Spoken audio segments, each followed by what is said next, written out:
vou abrir ao público para discutir os vários temas apresentados.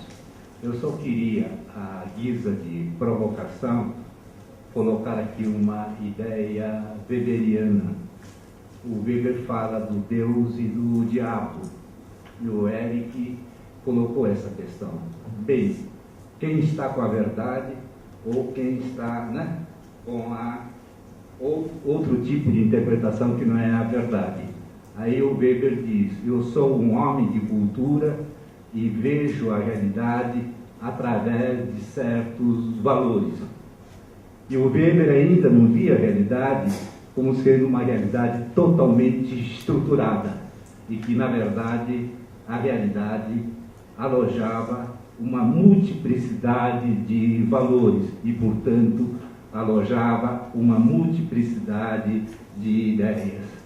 Eu creio que a exposição das 4 pessoas apresentadas através de pesquisas extremamente originais, ela tem a marca da singularidade e da especificidade de um certo período histórico em que muitas pessoas, até eu, num certo período da história, acreditamos em utopias e sonhos de transformação de uma estrutura social e, portanto, eu acreditei, é por isso que na abertura citei aquela famosa frase do Marx, numa carta que ele escreveu há uns tempos atrás, de que o mundo sempre teve sonho, que para realizá-la basta ter consciência. Citei também uma outra frase de que o possível, eu coloco o possível histórico, na verdade é a síntese de uma multiplicidade de sonhos e utopias impossíveis. E, portanto, nós precisamos sonhar com o impossível se nós queremos ter histórias, não uma única história, mas sim as várias histórias. E a partir daí eu estou colocando que essa questão das ideias diversas, ideias contrapostas, ideias que não coincidem com outros tipos de ideia, mas que alojam uma fatia de verdade e, portanto, ela reflete um certo tipo de visão do mundo que não é unitária, não é totalitária e não é, digamos, tão absoluta. Precisamos conviver com ideias específicas, ideias nem sempre concordantes, e devemos combater qualquer tipo de intolerância, qualquer tipo de discriminação, seja social, seja cultural, seja fenotípica e assim por diante.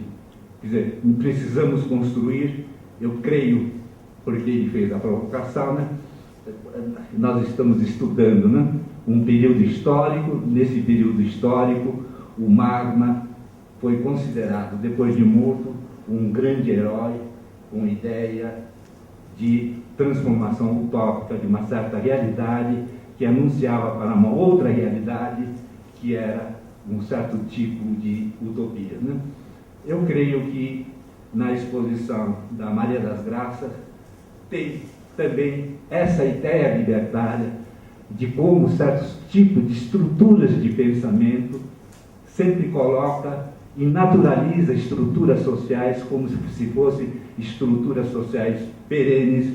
E eu tenho a impressão de que essas mulheres que lutaram para implodir essa carcaça de valor único que colocava a mulher num certo tipo de patamar e que, através desse patamar, a mulher tinha que se comportar.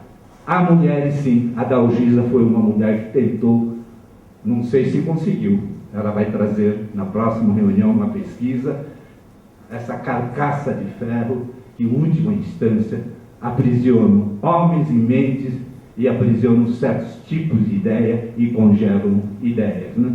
Eu também gostaria de falar da exposição muito rica e instigante do Mirko Donde, colocando essa questão muito importante sobre a guerra psicológica e a guerra não ortodoxa. Eu diria que o centro da questão está de que existe, além dos 3 poderes consagrados e muitas vezes proclamados, existe o 4º poder, que é o poder da comunicação, a comunicação de certos tipos de ideia, nem sempre refletindo a realidade, mas como se fosse refletir a realidade e construindo inimigos em tudo quanto é canto e tudo quanto é face. Eu creio que a exposição dele colocou uma questão teórica básica e fundamental. Gostei muito também da exposição da professora Heloísa, e a professora Heloísa colocou que, mesmo sobre a forte pressão do Estado policial, do Estado salazarista, mulheres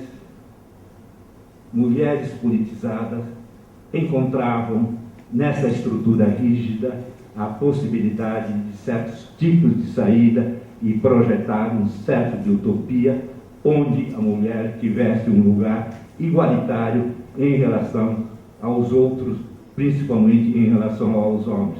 E, portanto, eu creio que na exposição dos meus colegas a utopia e o sonho libertário e emancipador estava presente. Era isso que eu queria dizer e passo a palavra ao público. Muito obrigado, muito boa tarde. Eu queria começar por dizer que gostei muito das 4 comunicações também e, sobretudo, queria relevar aquilo que o professor disse, que foi o papel das utopias na história e o facto das utopias estarem ligadas a circunstâncias históricas bem concretas e, portanto, elas são explicáveis. Tanto a utopia da mulher que falou, chamada Adalgisa, não é? Como a utopia de uma arma, não é? São utopias que nascem em circunstâncias históricas bem concretas. E queria acrescentar mais o seguinte, quer dizer, as utopias não são o impossível. Como o Ernest Bloch nos ensinou, a utopia não é aquilo que não é e não poderá vir a ser. A utopia é aquilo que não é, mas poderá vir a ser se houver um conjunto de homens capazes de transformar as ideias em realidades. E, portanto, se esses sonhos surgiram nessas circunstâncias históricas, foram bastante importantes no processo de transformação do real. É claro que hoje as utopias estão mortas, não é? Hoje não há utopias. Os jovens desinteressam-se de pensar o futuro, pelo menos a longo prazo e a médio prazo. Portanto, foi reconfortante para mim, não é? Ouvir aqui o testemunho das comunicações sobre as utopias, não é? Gostei bastante, não coloco perguntas concretas, é só para relevar isto e para dizer que as utopias não são aquilo que não são, que não poderão vir a ser. As utopias são aquilo que não é, mas que poderão vir a acontecer se houver condições históricas para realizar. Muito obrigado. O professor Tordal, um brevíssimo comentário. Eu só tenho absoluta razão. Quer dizer não. Utopia quer dizer topos, lugar. Se o lugar não existe, esse lugar tem que ser construído. Um poeta espanhol disse já que o caminho se constrói caminhando. Muito obrigado.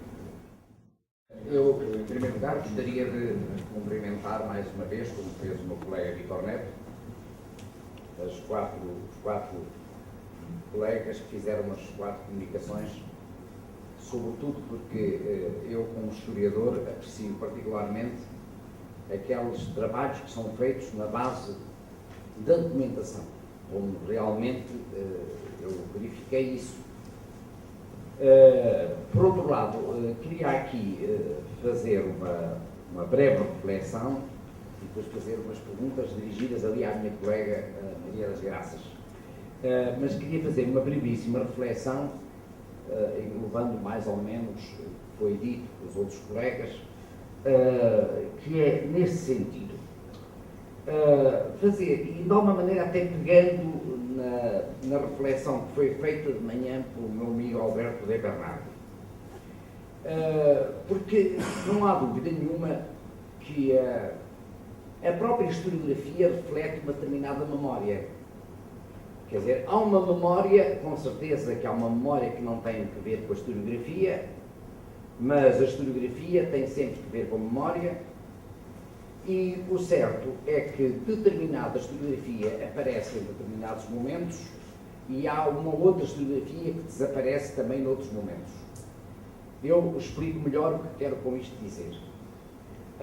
Olhando para o caso que se passa hoje em Portugal, começa a vir ao de cima, mas é uma realidade historiográfica que ficou sempre a pairar na penumbra, um estudo sobre as oposições por parte dos historiadores. E quando eu digo as oposições, estou a referir-me não só às oposições comunistas, porque estas são mais visíveis e mais fáceis de encontrar, basta para isso ver os arquivos da Polícia Política, mas também aquelas outras oposições que foram estudadas e têm sido estudadas, por exemplo, pela Heloísa, que são aquelas oposições que por vezes até estão no exílio, por conseguinte não estão visíveis no espaço territorial português, estão no exílio, e que de indivíduos que não têm nada a ver com o comunismo. Porque é preciso a gente entender que há também um certo anticomunismo na parte de democratas e republicanos. Também porque o comunismo poderia supor, e é uma coisa que a gente não pode nunca esquecer, uma forma de totalitarismo. E esse antitotalitarismo aparece também, muito evidente, que aliás é a lógica da Guerra Fria, como todos nós sabemos. Pode aparecer, Norton Matos, por exemplo, que é o primeiro candidato da oposição, ao Estado Novo, como candidato presidencial, é anticomunista profundo. Por exemplo, o próprio Humberto Delgado vai ser anticomunista, de alguma maneira, em certa perspectiva, vai às vezes servir dos comunistas, como aliás o Norton Matos, mas são anticomunistas, fundamentalmente anticomunistas. Quer dizer, o que eu gostava de perceber é toda esta dialética, que é uma dialética, por vezes, muito complicada, e referindo-me à historiografia de hoje, eu quero dizer, gostaria também aqui de salientar este aspecto, do outro aspecto. Aparece-nos hoje uma historiografia, muitas das vezes, uma historiografia que é capaz de analisar o Estado Novo ao Salazar, com obras que são verdadeiros best-sellers, e que, na verdade, esquece completamente todo o processo repressivo, ou não esquece completamente, porque deixa ficar uma linha, que é uma pequena linha, que é para realmente dizer-se que não se analisou esse aspecto. Mas, fundamentalmente, aparece uma espécie de salazarismo com uma espécie de autoritarismo ténue, conciliador, não fascista, e isto aparece, por exemplo, muito claramente nesta última obra, nesta biografia, que hoje tem uma larga difusão sobre o Salazar, que finalmente foi feita uma recensão crítica, eu vou fazer outra agora, mas é como se na verdade nada tivesse sido estudado sobre o movimento repressivo do Salazar e sobre os movimentos da oposição. Porque isto é esta relação da memória com a historiografia que eu queria aqui retomar, que foi um pouco hoje também pensada, que passou aqui nesta mesa e no discurso de hoje do meu colega Alberto T. Bernardo. Mas queria fazer uma pergunta concreta aqui à minha querida amiga, que é o seguinte. Ela analisou o caso do discurso católico, um discurso em relação com o poder, muitas das vezes. Mas eu pergunto, em primeiro lugar, são várias perguntas que eu lhe vou fazer muito diretas. Primeiramente, se efetivamente no discurso católico também não há um discurso, para além deste discurso conservador, tradicional, não há também um discurso progressista no Brasil. Porque no nosso caso concreto, em Portugal, há muito cedo, desde os anos 40, que há um discurso progressista, e até de um sindicalismo católico, por outro lado, da parte até do Centro Académico de Democracia Cristã, que fez parte do Salazar, que foi secretário, e ele aparece desde os anos 40 um discurso de oposição de oposição ao próprio regime. Por conseguinte, não vamos pensar que o discurso católico é apenas este tipo de discurso. Por outro lado, a segunda pergunta é se o próprio discurso, digamos assim, daqueles que participavam numa determinada linha republicana ou democrática, como lhe queira chamar, as expressões aqui para o Brasil serão diferentes, se não tem, por vezes, uma determinada imagem da mulher idêntica àquela que, na verdade, alguns tradicionalistas apresentam. Porque isto aparece em Portugal. Quer dizer, em Portugal aparece, da parte democrata e dos republicanos, uma visão muito conservadora da mulher. Não vamos pensar que é apenas da parte, digamos assim, de uma direita ou de uma direita católica, se quisermos, que aparece uma visão conservadora da mulher. Esta era outra questão. E até, finalmente, perguntar-lhe o seguinte. Nas várias assembleias legislativas ou assembleias constituintes, aparecem muitas mulheres? Não aparecem? Porque, no caso, em Portugal, curiosamente, as primeiras mulheres que aparecem na Assembleia é no Estado Novo, é no salazarismo. E, por outro lado, na área das oposições, são escassíssimas as mulheres. Nós fizemos um dicionário sobre as oposições, são muito escassas as mulheres. São muito poucas, efetivamente, as mulheres. Por conseguinte, no fundo, o que eu queria também salientar é se, para além de uma questão de ideologia, digamos assim, de direita ou de esquerda, isto também não é uma ideologia de época. Estou a fazer mesmo, fiz me entender. Muito obrigado. Veja, as duas perguntas. A primeira diz respeito a esse discurso. A primeira pergunta era se os católicos. Sim, se tinha um discurso progressista, né? Veja, Tordal, você sabe, né, que eu fiz com você o meu pós-doutorado foi lá em Coimbra há 11 anos, há 10 anos, né, Tordal?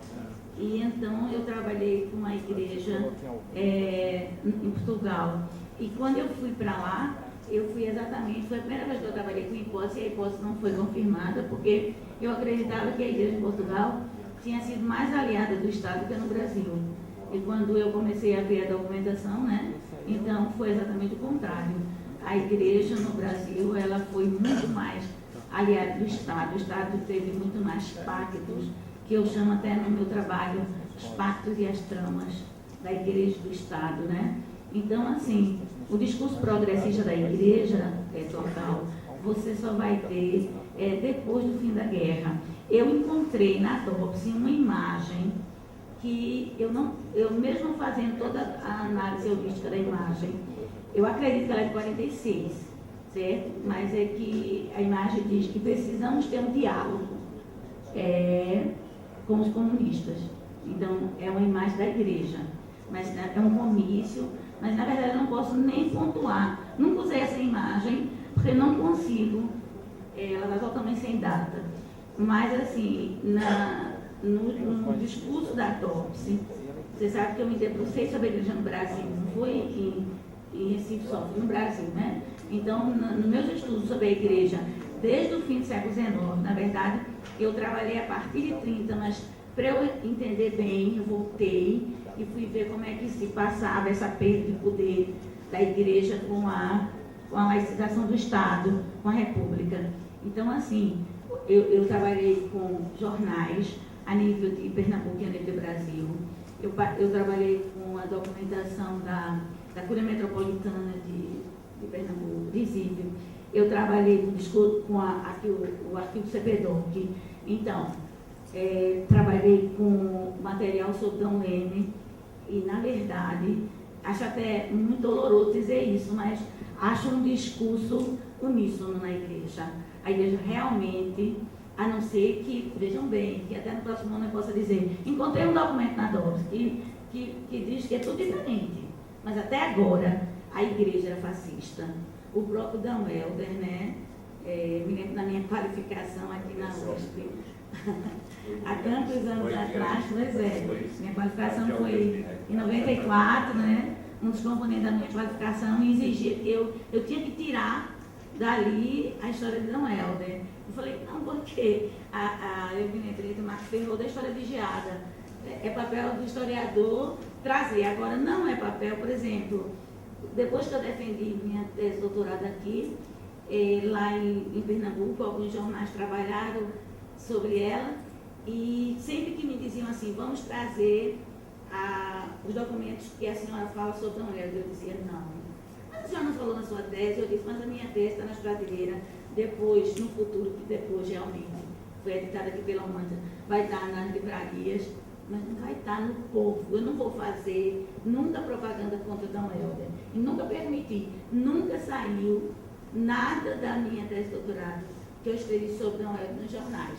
E fiquei muito feliz porque os jornalistas acataram. Eu disse, não tem direito, porque Dom Helder mudou. Realmente houve toda uma mudança na vida dele. Mas ele, quando vai para Recife, em 64, ele vai apoiando o golpe de 64. Certo? Aqui na universidade, aqui dentro, a gente pode, eu digo essas coisas, lá fora não. Se tivesse num discurso na televisão, jamais diria isso, porque acho que não constrói. Acho que as direitas só fazem bater palma, então não vale a pena. Mas assim, Torgal, eu não encontrei. Eu realmente acho que a igreja, ela vai ter que, veja, a partir da Ubercano Day, quer dizer, quando é a Ubercano Day, eu estou um pouco esquecida, mas acho que foi em 26, não sei, 26, eu acho que está a encíclica Ubercano Day. Por essa encíclica, há toda uma organização no mundo católico, de uma recristianização do mundo. É criado o Colégio Pio Brasileiro em Roma. Então, se trabalha as partes para se mandar para o interior dos estados. O interior de Pernambuco, Caruaru, e lugares de 140 quilômetros de distância, que hoje é perto, mas naquela época não, são lugares que vêm padres prontos de Roma para recristianizar. Porque o comunismo entrava o comunismo, primeiro o integralismo, depois o comunismo entra nas cidades do interior, nos municípios, né? Então eu acredito que não. Agora em Portugal, sim. Em Portugal eu vi outra igreja. Uma igreja, o próprio Salazar, lembra quando eu fui ver as imagens, né? Eu fui no arquivo, na Torre do Tom, no arquivo português. Como eu trabalho muito com imagem, quando eu trabalhava com Torgal, eu fui. E eu nunca vi uma imagem do Salazar. Acho que eu peguei. Pode ter, mas acho que eu peguei. Nunca vi uma imagem do Salazar em que a igreja estivesse à frente dele, nem para e passo com ele. Sempre a representante da igreja estava atrás. Quando você pega as imagens do Brasil, Dom Lemos está sempre para e passo com o executivo, seja ele qual for. Então a imagem, né? Na minha tese de doutorado eu trabalhei com 62 imagens, porque a imagem ela fala a imagem. Então realmente a igreja no Brasil teve um impacto e foi muito cruel, porque o discurso da igreja, há discursos no Congresso Eucarístico 39, que você quando lê se emociona, porque se utiliza todo o evangelho para fazer a pacificação do operariado. É tremendo, é tremendo. O discurso da igreja, ele é cruel, perverso, extremamente cruel, perverso. Não é nada contra a igreja aqui, por favor. Eu estou falando do discurso, estou analisando o discurso. Então, as marcas do discurso da igreja é cruel e perverso. A forma de produção desse discurso é o quê? É o medo da Revolução Russa, da Guerra Civil Mexicana, logo em seguida a espanhola, então tudo aquilo criava pavor.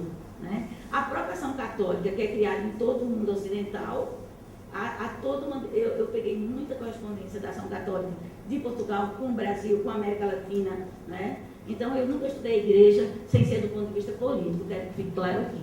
Eu estudo a igreja do ponto de vista do seu papel como instituição, e que naquele momento, no momento do operariado, se debruçava no Brasil para uma mudança, a igreja tinha o papel de castrar, a igreja tinha o papel a partir do discurso catequético, pronto, trazendo Bourdieu, naquele texto dele, a gênese do discurso religioso. Então, na economia do choque simbólico, é muito claro ali como a igreja usou o discurso no sentido de pacificar. Né? E isso vinha representantes de França, o padre Tozan, por exemplo, que viveu na Bahia, em Salvador. Há um discurso dele em Recife que ele diz assim, aqui na mesa eucarística, é um discurso muito perverso, aqui na mesa eucarística todos são iguais, os empresários, os operários, e quando saírem daqui, não importa que os empresários estejam nas limusines. Limusine naquela época não é limusine como se pensa hoje. Limusine era um carro sedã hoje, um carro de luxo. E que os operários vão nos Lorés. O que era Lorés? Eu não sei se aqui em São Paulo chamava Lorés, Mas em Pernambuco, quando eu fui ver os dicionários de época, o Loré era um bonde de segunda classe. Quer dizer, o operário não andava nem no... Ele andava na parte do bonde que ele podia estar descalço. Porque se ele estivesse descalço, ele não andava na outra parte do bonde. Então, lá fora, ele podia ir no Loré, mas estava pacificado pela mesa eucarística. Então, eu acho assim, muito... Eu não vejo progressista aqui. Agora, pode ser que ano que vem eu diga, eu encontrei um documento e salvamos a igreja. Agora, a segunda colocação sua, a última, essa é o papel da mulher, né? Olha, então, realmente, a mulher, ela se apresenta em passeatas em Pernambuco. E há uma coisa muito interessante. Em 1931, quando se consegue, em abril de 31, se consegue que o ensino religioso seja facultativo, não é obrigatório ainda, é obrigatório só para a Constituição 34, que ele seja facultativo nas escolas. Ensino religioso, diga-se ensino católico, não podia ser outro. E aí, então, no Teatro Santa Isabel, que é um teatro que foi construído, foi uma das belezas do Brasil, o Teatro Santa Isabel, e no Teatro Santa Isabel há uma grande festa por conta do ensino religioso poder ser ministrado nas escolas. E está cheio de mulheres.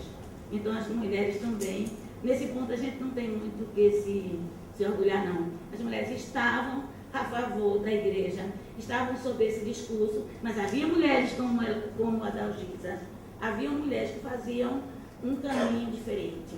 Né? Inclusive, uma das acusações de Heloísa, sabe qual é? Heloísa, desculpa. De Adalgisa, uma das acusações de Adalgisa pela DOPS era a seguinte, que o marido dela, ela desprezava o marido, não dava atenção ao marido. E eu peguei no prontuário dela as falas do marido, né? E me parecia que ele era muito cordado. Ele disse que não, que ele não se importava com o que ela fizesse. E quando ela foi à Rússia, ele acompanhou, mas não era comunista. É isso. Só Heloísa? com relação aos republicanos, não eram todos os republicanos já tinham uma posição conservadora com relação à mulher.